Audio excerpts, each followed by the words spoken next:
Please, Anil sir, please mute yourself. Actually, if you have any query, you can ask. Let me mute him.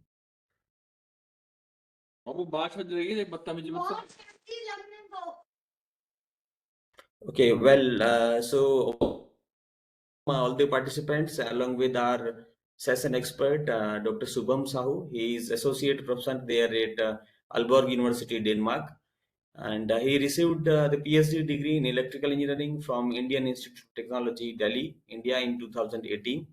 He is currently an associate professor in the Department of Energy, Aalborg University, Denmark, where he is also the vice leader of the research group on reliability of power electronic converters in AAU Energy. He has previously been employed as postdoc at NUS Singapore and has had visiting appointments with MIT, Cardiff University, and University of Edinburgh over the years. His work on cybersecurity in power electronics and cyber physical system resiliency has received recognitions from Indian National Academy of Engineering, INAE, EU US National Academy of Engineering, NAE, Frontier of Engineering, FOE, and has also been featured in the media. He was also a distinguished reviewer for IEEE transactions on smart grid in 2020. He is also the nationwide mentor in Denmark for neuromorphic computing in Danish Data Science Academy and an affiliate of the Ludbeck Foundation Investigator Network. He is the vice chair of IEEE Power Electronics Society, PELS, Technical Committee TC 10 on design methodologies with contributions in educational initiatives and working group for cybersecurity. He serves is an associate editor on IEEE transactions on transportation and electrification. So this much of experience and this much of credentials, Professor Subham has very wide experience in research as well as in academics, since he is teaching there in one of the university outside India. So with this, I welcome once again Professor Subham Sahu sir, and I request you to please present yourself. Okay, thank you for the kind invitation. And I just want a confirmation if you can see my screen already. Let me stop from my side. Okay. Yeah. Do you see my screen? Yes, it is visible, sir. Okay, good. So today I will try to keep it short because it is also almost 8 p.m. Over there. So it is more about self-healing cybersecure energy systems. And as you can imagine, cybersecurity is pretty much relevant these days whenever there is a digital layer. So when you're trying to communicate between two ends, that's where an attacker can actually come in between and can actually hamper your coordination. But how can we self-heal in that case, right? So self-healing is something where we use the existing resources to heal back to the normal operation, right? So how can that happen in power grids? And as I understand that this is we have participants from different background. I think these concepts are still applicable for other systems as well. And there are some takeaways that you can always have. But of course, if you do not understand something, please feel free to interrupt, and we can always discuss this, right? So I have kept a bit of, let's say, overview of what can actually happen. So self-healing cybersecurity framework, what can this be? Now, when I say power electronics, you need to understand that, okay, this is actually coming from a lot of, let's say, photovoltaic farms and battery storages, and then wind farms as well. It can be multiple EV charging stations, data centers, a lot of things, right? And that can also be in the residential appliances. But let's say if we see various attacks that has happened over the years, you can see that 2010 in Iran, South Korea, Ukraine, and the biggest one actually that you see for cybersecurity in Power Grid is actually in 2015. And there have been a lot of, let's say, events after that as well, but this is not really well rehearsed in that case. So this was the highest impact where many electrical substations were disconnected from the power grid, which affected so many people, right? Ukraine, this was also there where no electricity for an hour. It was again next year. And then last year, Denmark was also attacked by a lot of cyber attackers. But of course, I think they were able to prevent it once they detected, but there was an attack. So nothing happened. But if you just Google Denmark cyber attack power grid 2024, I think you will get some news already. Vestas, it's again a big wind turbine manufacturer in Denmark. This was also impacted by cybersecurity incident. And when you also look at other news sources, you can see that Jeep Cherokee, which was, well, it was not an EV, but you can imagine that when there is an electric vehicle which has, multiple motors, and if the torque distribution is somehow distributed, right, or disturbed, in that case, hackers can actually control your vehicle from their own end. Right, so there was a guy who was actually driving a Jeep Cherokee, and then hackers basically took all the control and didn't allow it to, proceed the way the guy was instructing. And then lack of design, principles as well for the powertronic converters. There was someone who actually hacked his own solar panel. So there was, let's say, a solar inverter, and he was able to do this on his own. So that's where the security landscape is actually lagging behind. So there is no hardware-based design or even software-based design that can actually prevent the solar panels or any of these powertronic sources, right, the renewable energy sources, to actually become vulnerable. So today, when we are actually moving more towards the powertronics era, where we are trying to feed in a lot of renewable energy systems, and then there is digital communication among it for monitoring and other things, cyber attacks is actually the biggest concern right now, which can actually affect the entire grid or even part of the grid. But that's good enough to actually change something. So when we talk about cybersecurity, and when I'm talking about powertronics, this has to be really fast. So this is where we usually are, where our converters, basically the powertronic converters, are operating at normalcy, right? So there is no problem. But whenever there's a critical disturbance, the first thing that we need to understand is whether it was a fault or whether it was a cyber attack, right? So if it is a fault, then you have protection systems already equipped, and then you have to take the countermeasures. So then you can come to normalcy, take out the fault from the line or anywhere else, right? But if it's not a fault, then you must do a cyber attack prevention and mitigation as well. So this is another chain of instructions that you must follow in that case. And this is where things can be very critical, because you have very limited time to determine whether this was actually fault or cyber attack. So when I say very limited time, this has to be between microseconds, because you know that powertronic converters are constantly being operated with a switching frequency of few kilohertz, right? So if you do not do that, then the protection devices are equipped to take an action very fast. So you have to take this, differentiation even before that, and then decide whether it is a fault or whether it is a cyber attack. So which way to go? So if it's a cyber attack, then you detect where is this located in the control layer. So all the powertronic converters have some control layer where the cyber attack can actually maloperate. And then you have to also remove it as well. That's only when you can actually come back to normalcy. But the critical thing is this entire cycle has to be completed in few milliseconds. And that's what I can say right now. It has to be few. There is no number. It can be 1 millisecond. It can be 5 milliseconds. That depends on a lot of factors, right? So the solutions need to be fast and accurate and also precise, right? Precise in detecting where is it located, accurate in finding whether it was fault or cyber attack, and also fast, because you need to complete this cycle in a very small time.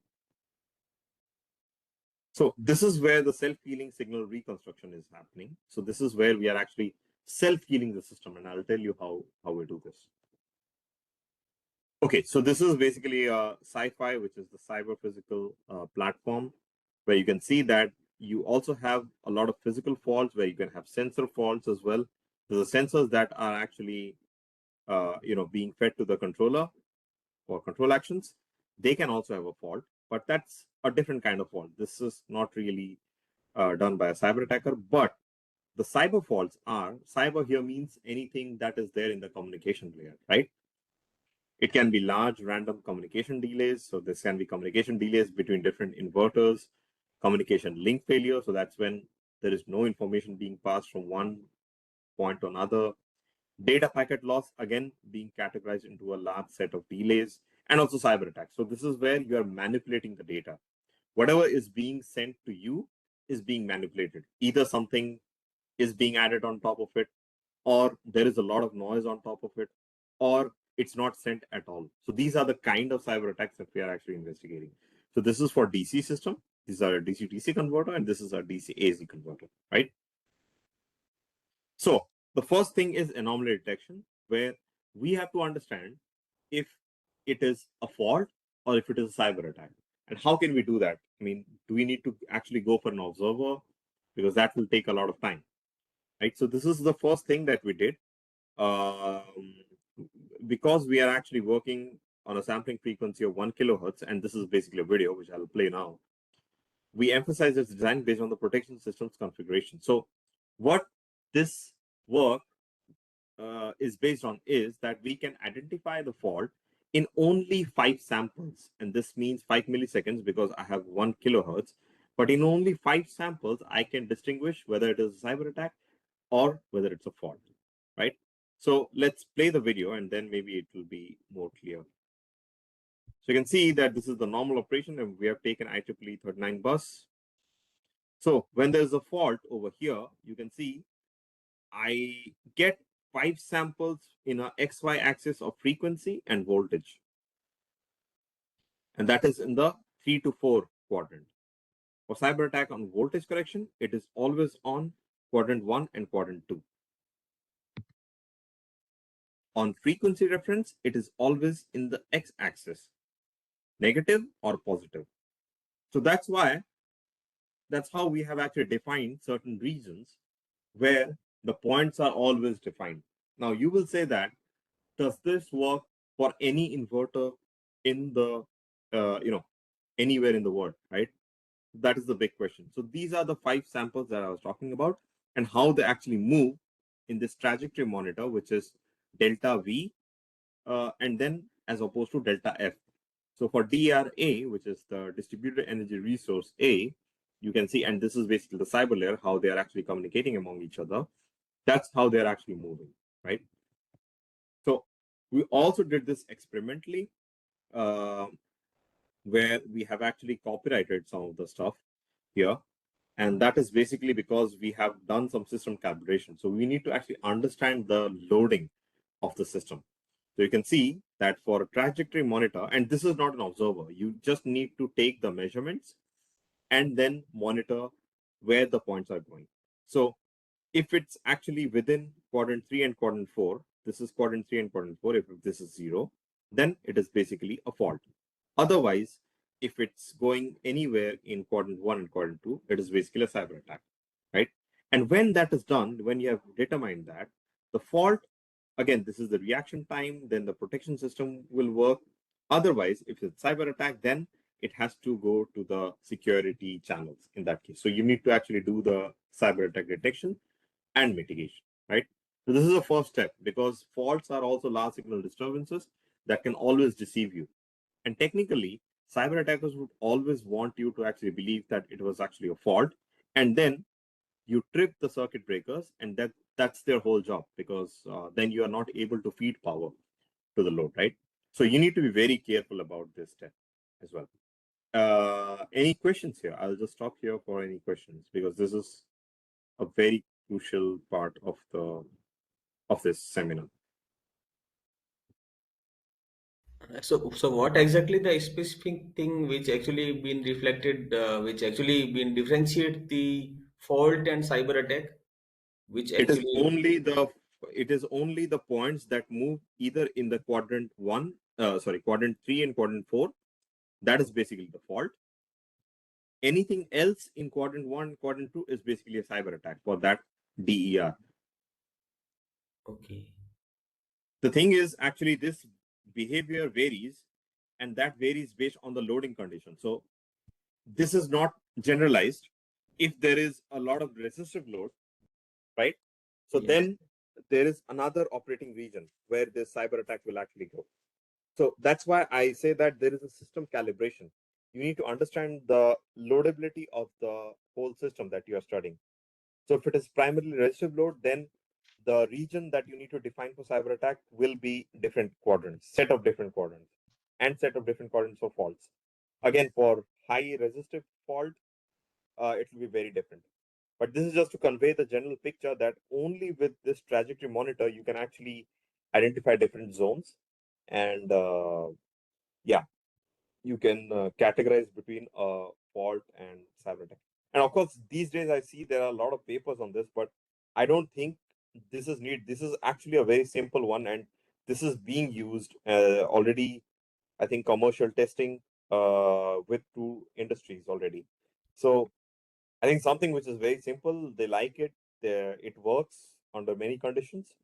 Yeah, but if you want to use, let's say, some machine learning on top of this and other signal processing techniques, I think you can do that. But yeah, simple is maybe better, in my opinion.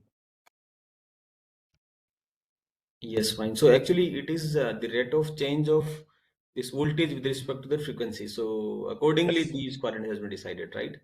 Yes. Yes, thank you. It is actually online mapping. So however these, I mean, so this is basically how it is changing. However they are changing, this will actually be reflected in different variations. So for fault, it is very different, and for cyber attack, it is very different. And I'll tell you how it is different as we go along in the presentation. Yes, thank you. Okay. Any other questions here? Okay. Let's go. So here as you can see that I've taken a PQ load, so I can actually vary the kind of load, and we can actually get different values here. Okay. So now we try to understand the controller, and I believe this is quite familiar with everyone, where you have a system of DC-DC converters, and to control DC, we need to control voltage, right? That's the basic. That's why we have the voltage controller, and then there's the current controller where you can actually do a lot of energy management. But then that's where when you are doing voltage control, you need to also create an offset, because then if the voltage is always at the same value, then there will be no current exchange between converters, right? So you need to place the voltage at different values so that the current exchange can happen. But if you want to share them equally, then you need a secondary controller, right? So this is actually determining the energy management. So that's where you need neighboring measurements. So that's where you are actually collecting the voltage and current measurements from other converters as well.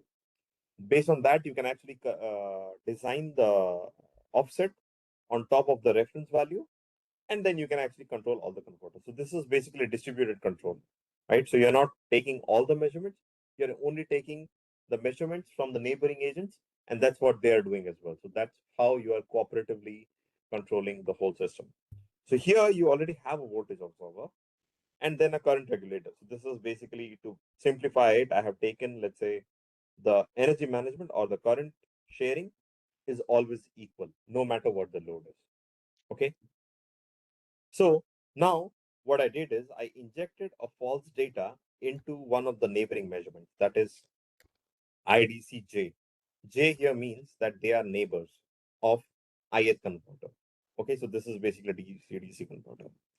So when I did that, you can see that there is a small transient, but the output current is actually again sharing back. So even though I added a cyber attack, they're all stable and they're all sharing back.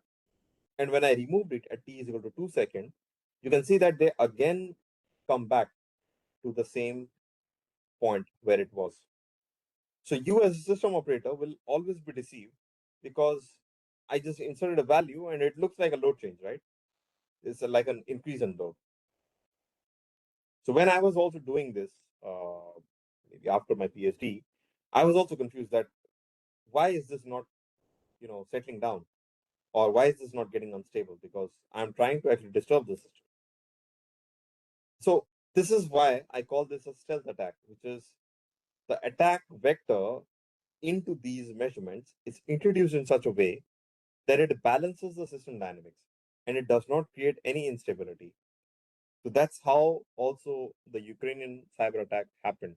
The power grid operators were not able to figure out what happened in that case because they were very careful about how they placed the attack into the system, right?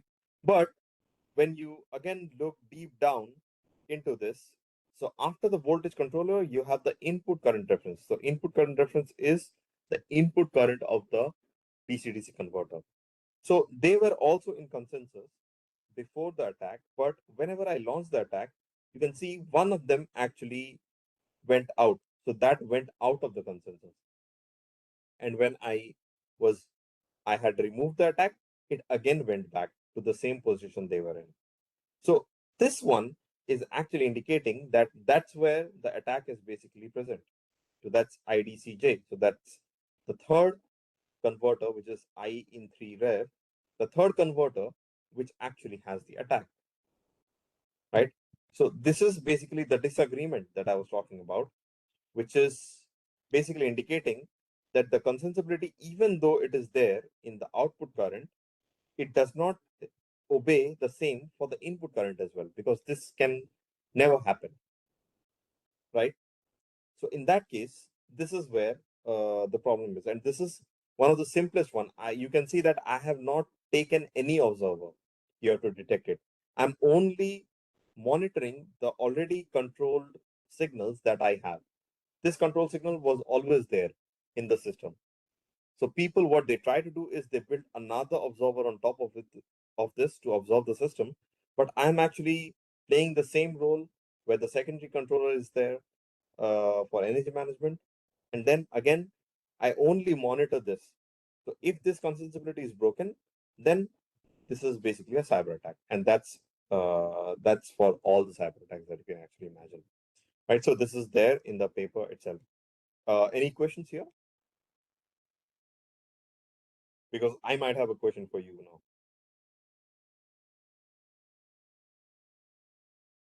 So my question here is, if there is no load change, why did this current increase actually? Because this is due to a cyber attack and there is no load change right now. Why? Where is this extra current going in that case?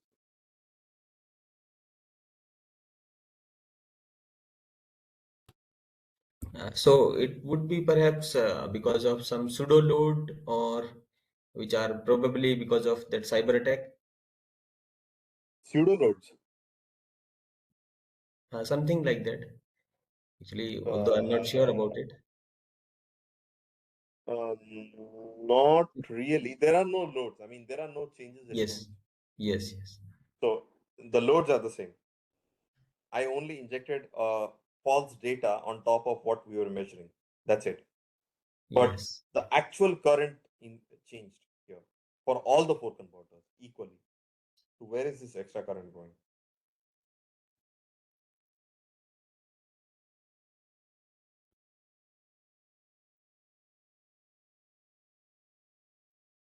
Okay, maybe you can refer back to this question towards the end of the lecture, right? Yes. But I can ask a similar question here as well. So this is actually cyber attack on frequency in AC systems. And again, it's the same thing, the voltage controller, current controller, and here you have the PF group and then the QV group. So PF is because of the proportionality between frequency and active power. and then reactive power and voltage. So that's how you're calculating the active and reactive power from the VDQ and IDQ estimates. And then you're obviously trying to restore the frequency always to 50 hertz, let's say, in this case. Active power management, that depends on, again, how you want to share your active power between multiple converters. It can be in any ratio, 3:1, 5:1, whatever you want. Reactive power management as well, that's also an option if you want to do that. And voltage restoration. So you always want the voltage to come back to 30 volt. Now, in that case, we also, again, carried out a balanced attack, right? So that is when we changed some of the reference values over here at the active power reference. But what that did to the frequency is there is a small, let's say, transient over here. But again, it came back to 50 hertz. So you as a system operator would never notice this as a problem because it's a small disturbance, pretty much like anything that you can expect for load change. But then it again comes back to 50 hertz. So for you, this is not really a problem. But what they can do is they can actually, now they are online in the system, so they can actually increase these attack values unfairly, and then that will become unstable. And that's what happened in Ukraine as well. They actually started with a very small value, and then they stayed online in the system. And when they saw that, okay, Christmas is coming on 24th December, that's when they decided to actually increase these values by a very high number, and that's when the everything became unstable, right? So it does not mean that attacks like this is not harmful. Attacks like this only means that they are online in the system, right? So when something like this happens, you can see again in somewhere after this primary control loop, PREF is actually being displaced by equal numbers here. So two of these converters are actually under attack. The rest of them again come back to the normal value, which was actually 0 before that. So this balanced ones is actually creating this kind of transients. So what we do here is that we take a simple one, which is actually PJREF, which is the neighboring one, minus the local one. So when you do that for all the neighbors that you have for a particular converter, then you can actually get a positive value from here, only under attack. If not, it will always be 0 because this value will always be 0. So 0 into something is always 0. So if this value is being reflected into, let's say, some kind of difference, then this will be positive for the attacked converters. And that's basically our consensus law. So this is not really a big value because PREF is something that you already have in the controller. So you just take these arithmetic operations and then you can actually get the value. So this is how simple it is. You do not need an observer on top of this. Any questions here?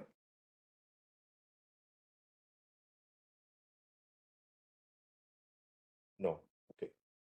So that's what I was saying, that even without designing an observer, if this is higher than a very infinite small value, then the converter, which actually indicates this more than this, that is actually under attack. Although you can see that how I am detecting them is based on how you would say that for an observer, but observer, accurate design of observer takes time, is not accurate under most conditions. It maloperates under faults, and it is also computationally expensive.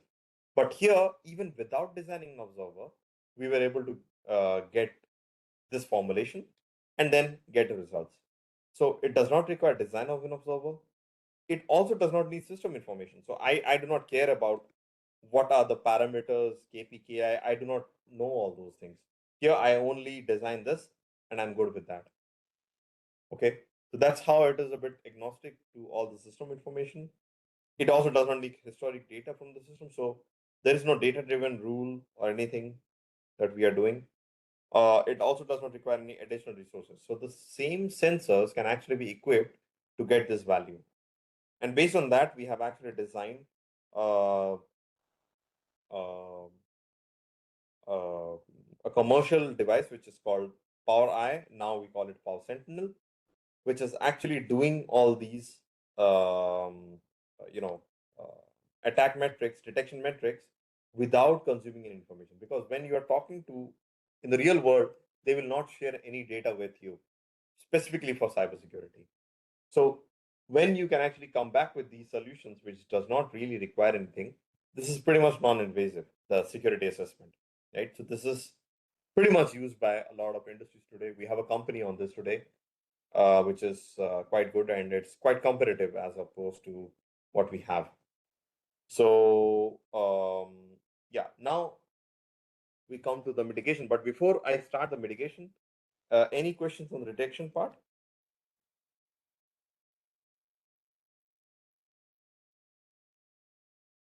Okay, probably not.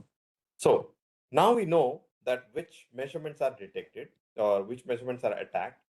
You can detect them, but now you need to remove that element. So how do you remove that element? Because you do not know what is the future operation of this converter, right? So first thing is you need to stop communicating attack measurements to the other units. But when you stop communicating attack measurements to other units, that means the PI controller that you have over here, which is the voltage controller. So let's take PI controller. There is no fancy controller that we have to use here. Let's go with PI controller.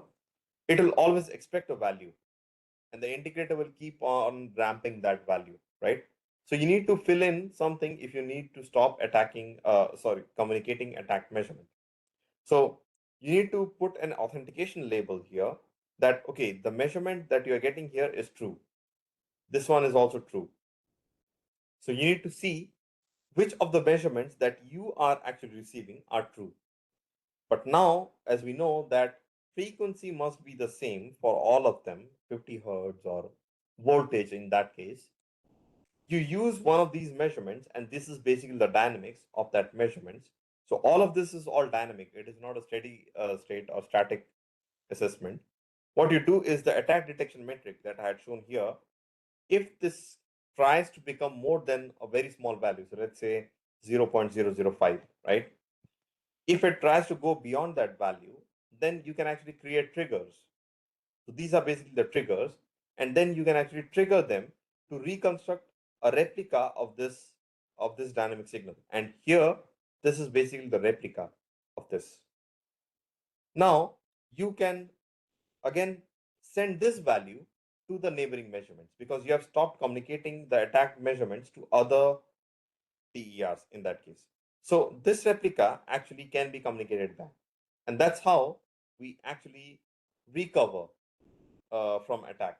So we use the trustworthy measurements here, created a digital replica using a event triggering logic. So event triggering in this case is that event is that, okay, your converter is under attack and you need to recover out of it. So that's how, without shutting down and without doing anything, you can create a digital replica and send it back to the other resources. So the attack converter is used without any interruption, thereby healing the system from cyber attacks by itself. So that's how you basically heal, right? And that's the event which was presence of a cyber attack in this case. So all of this can be found here in this paper with more theoretical details. So now I'll also show you a video of how this actually works. And this is basically from a real test case where two DC-DC converters are trying to, let's say, share the load in the ratio of 3:1. And here you can see I have put different values where I will these are the cyber attack values. So this is something that is added on top of the current from both the converters. So these are two converters, DC, DC. So everything is DC. Very simple to understand the voltages and currents from there. And then I will also do a man in the middle attack. So this is basically a local value where I inject something on the local current, but this is where I inject some value on the communication link itself. And then I will start the the self mitigation strategy and how it will respond. So let's see. So now I'll start the converter, and you can see again they are ramped up. I will put this value 1.4, and you can see this is all stealthy. This is all now in steady state. I'll start the resilient control, and it comes back. I'll change this value 1.4 to 3. You can see that it still does not allow any. I'll try another attack, which is 15 amps. There is a transient, but it still comes back. So anything that I try to do as an attacker, this mitigation strategy actually does not allow any of it. So if you want to maybe replay this. Is there a question?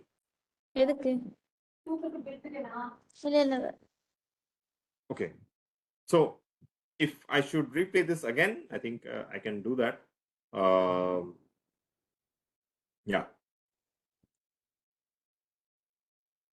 3:1, 1.4 amps. It goes up. And then I start the control. It's again back. I change this value, but there is no impact here. Just transient comes back. Another attack. Again a transient, but again comes back.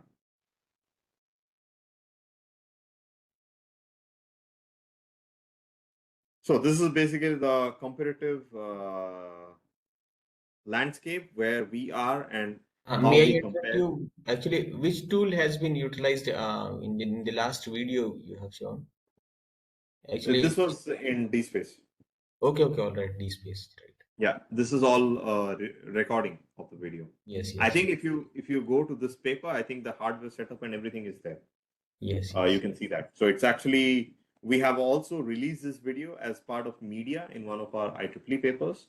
So I think this is out there. And I think we tried another video in Okay, that. great. So I use this for the presentation. Yeah, thank you. Right? So here we actually have the competitive landscape against some of the commercial solutions from Siemens, Omicron, and Schneider Electric, where we have ensured a lot of, let's say, features into this, which is actually sort of missing in the other commercial, alternatives. So, attack modeling has been investigated. Now, this tool is actually being used commonly by many industries. Anomaly detection between cyber attacks and other malfunctioning events in real time has been done as well. Physics informed cyber attack detection metrics. So there is no AI or anything over here. This is all part of the model. This is all part of what you're already using. So you don't have to do anything on top of it. And event driven signal reconstruction. So it's very much objective oriented approach. It's pretty much determining how your converter should respond. Resiliency scale of n-1, which means that if n-1 converters are attacked, it can still recover, it can still provide the self-healing approach. You need at least one trustworthy converter to ensure a self-healing, because that trustworthy converter will provide this trustworthy measurement. And using that, you can actually reconstruct. So if all of them are attacked, then you cannot actually do that. So that's why I say n-1 is the resilience scale, resilient to noise and other things, and cannot be infiltrated anymore. So that's what I had shown in the video.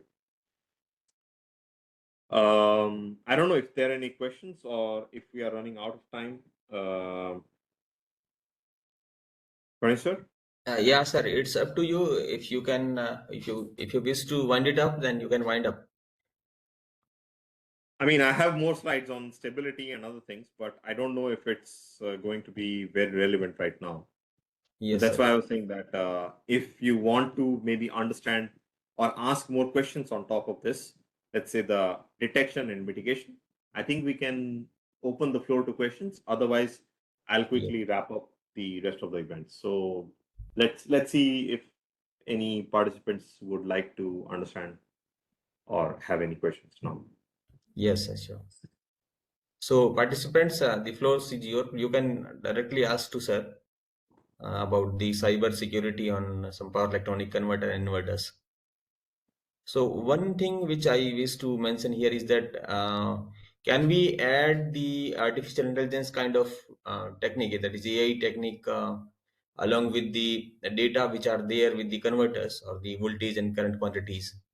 Can we design such a, controller which basically based on the AI and all?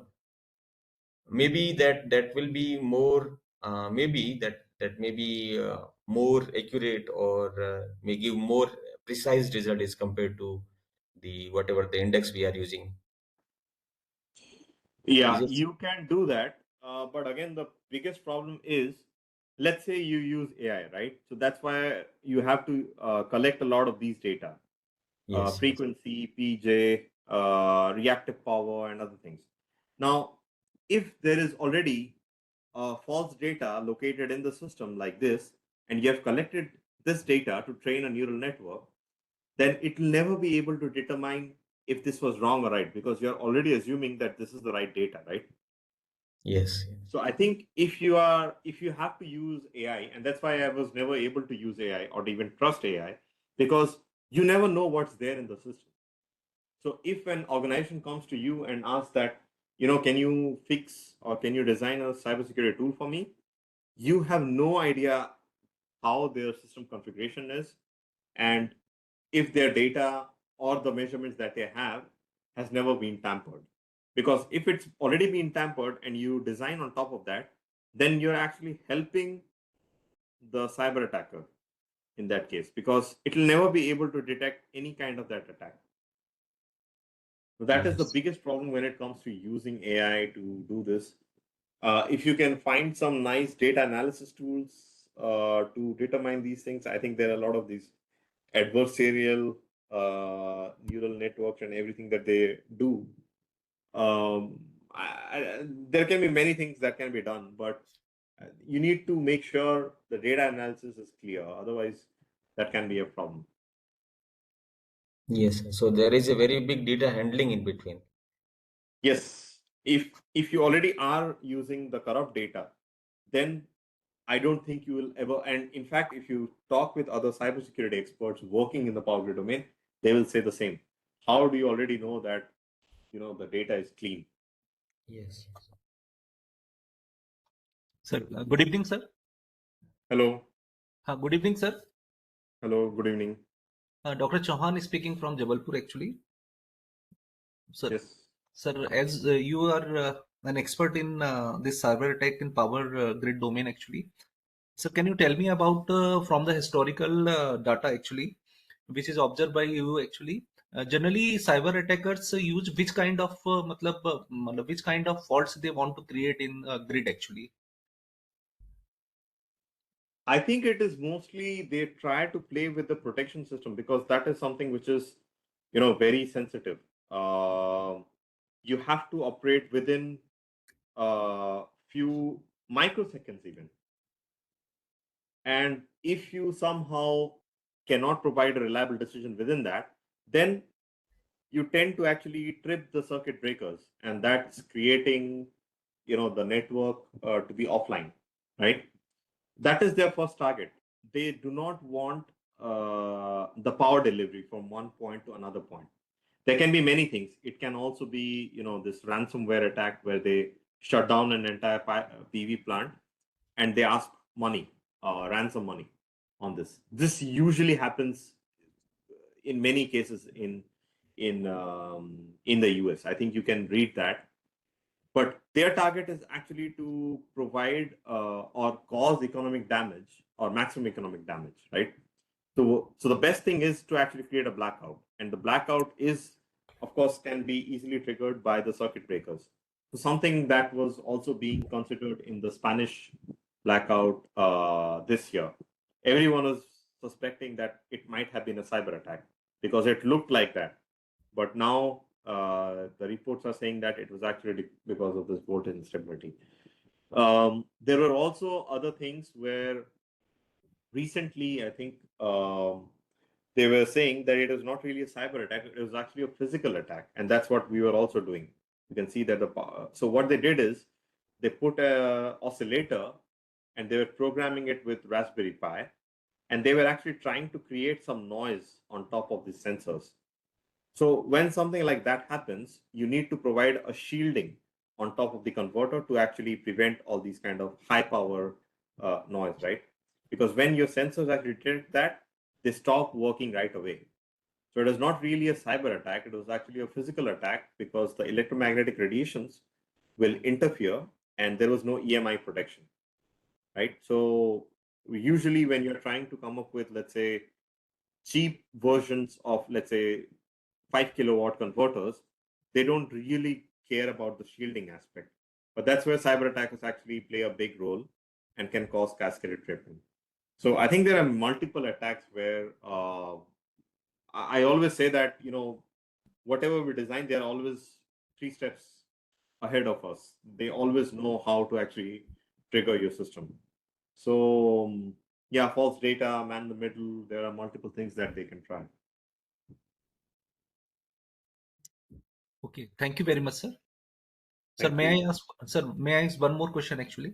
Yeah, sure, please. Sir, actually, if we are talking about our country, actually in India, actually, generally this load is, the variation of load is observed in SLDC, actually, State Load Dispatch Center, actually. Yeah. So, have you observed the cyber attackers predicted a false load to the SLDC centers, actually? Or I'm not some, sure. they may say this pseudo load actually. Suddenly, there is an increase or decrease in false load or say pseudo load actually. Have you observed this kind of phenomena during your observations, your historical data? Not really. I have to be honest here. I don't think anything of that sort will be actually revealed by any power grid operator because something like this is a matter of reputation. If someone says that their grid is weak or their grid is vulnerable to these kind of things, they will never disclose this on any forum or be very open about discussing this thing. I still think that Indian grid is very difficult to sort of attack because of because because of the architecture that we have in European grid. They are pretty much relying on a lot of digital communications, monitoring, and other things. In India, everything is quite robust in a way that there is no digital surface that India relies on. And I think that is a very smart way of dealing with cyber attacks. So I don't think there is a big problem. But yes, I mean, for the false loading, that can happen. What they tried in Ukraine is that for different feeders, they actually injected a false value into the control, automated control. And what that escalated is the circuit breaker across that feeder actually tripped because it was more than the threshold that they had put. And similarly, they actually planted this across multiple feeders and they were able to do that. So I don't know if something like that has happened in India so far, but it is a possibility. It has already happened in the past. If you can, I think the Ukrainian cyber attack case over here in 2015, this is actually, let's say, a public document. So they have done a post-mortem of what really happened and they've explained all the cases. So if you want to read more about it, I think you can, yeah, translate the situation to India and see if this is interesting or this can actually happen. Okay, thank you very much. And sir, one more question. Which country is doing one of the best practice for this kind of protection, actually, cyber protection, actually, in all over the world, actually? I mean, yeah, it's hard to say, but I think today I think everyone is basically looking into this. Okay. Uh, but of course, US is quite active here US. Okay. because of their state enemies that they have. So yeah, I mean, I think most of the attacks are there in US, but right now, I think in Europe, this is again a big problem. Cybersecurity is, if I recollect, one organization has actually reported that industry gets at least 5,000 attacks every day, attempts at least, and they have to defend their system against that. So every day you are getting 5,000. So France. they You may are talking succeed. about France, sir? No, any industry on an Okay. Okay. average. I think if you Google IEA and cybersecurity, there is a document on this where they are saying that how many times an organization and across finance, across military, defense, across other sectors, how the distribution of attacks is actually there. So yeah, it is a big problem. It will be a big problem soon. Okay. Thank you very much, sir. And your excellent reply in your session is very grateful and knowledgeable. Actually, thank you very much. Thank you.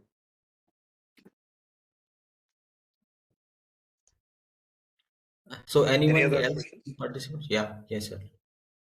Any participants, if they have any question?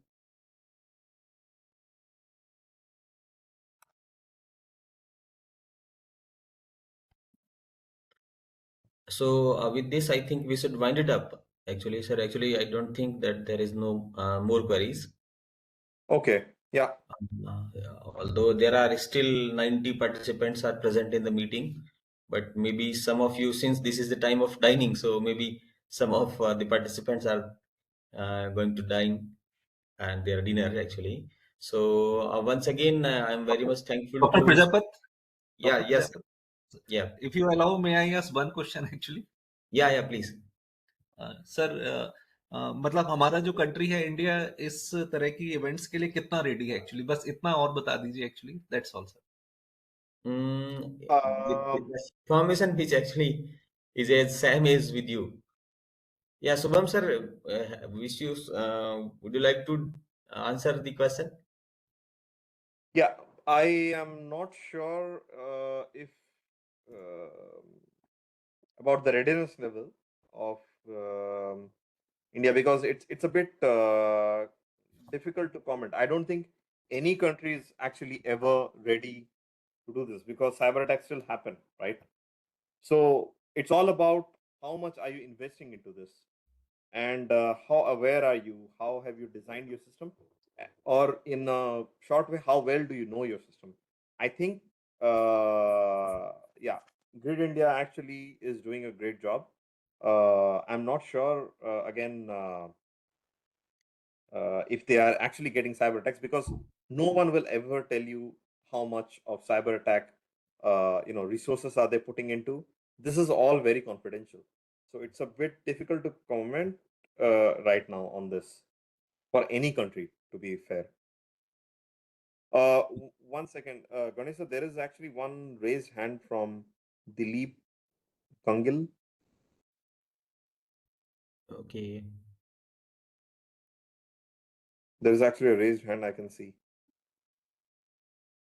So if anyone who is raising his hand, his or her hand, they can directly ask to sir by unmuting themselves. Actually, I'm not be able to look onto that who is raising his hand. So Dilip Gangil, I can see here. Yeah, Dilip sir, are you there? Actually, if you wish to ask something, you can directly ask to sir.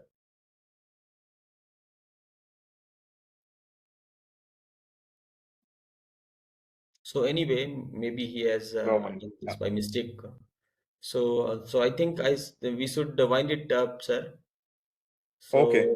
So, so I thank you very much on behalf of our organizing committee of this AICT Training and Learning Academy, FDP. So this is basically sponsored from the AICTE and also financially supported from there.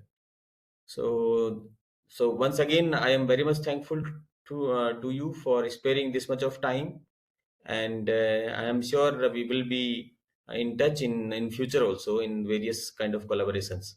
So thank you, Subham sir. Thank you very much once again.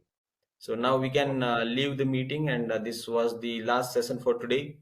And tomorrow and day after tomorrow, we have Kush sir also from California. He will also join there. Actually, I wish to tell to the participants that Kush sir is also in our group. I mean, he has also worked with us during the PhD at IIT Delhi. He is also going to present on smart city, then cyber security and privacy. That is the title he is going to present. So, Subham sir, I once again very much thankful to you for sparing the time, and about the documents and all, I'll call you for that matter. Sure, Thank you. sure. Thank you very much. Thank you. Bye bye. Okay, bye bye. Thank you, Subham sir. Thank you very much, sir. Yes, thank you. Thank you very much. So if any of the participant have any kind of question relevant to this FDP about the attendance or any kind of other thing, you can ask, or otherwise I think I should wind it up for today, because it was quite a long time for me to sit over in front of the screen. So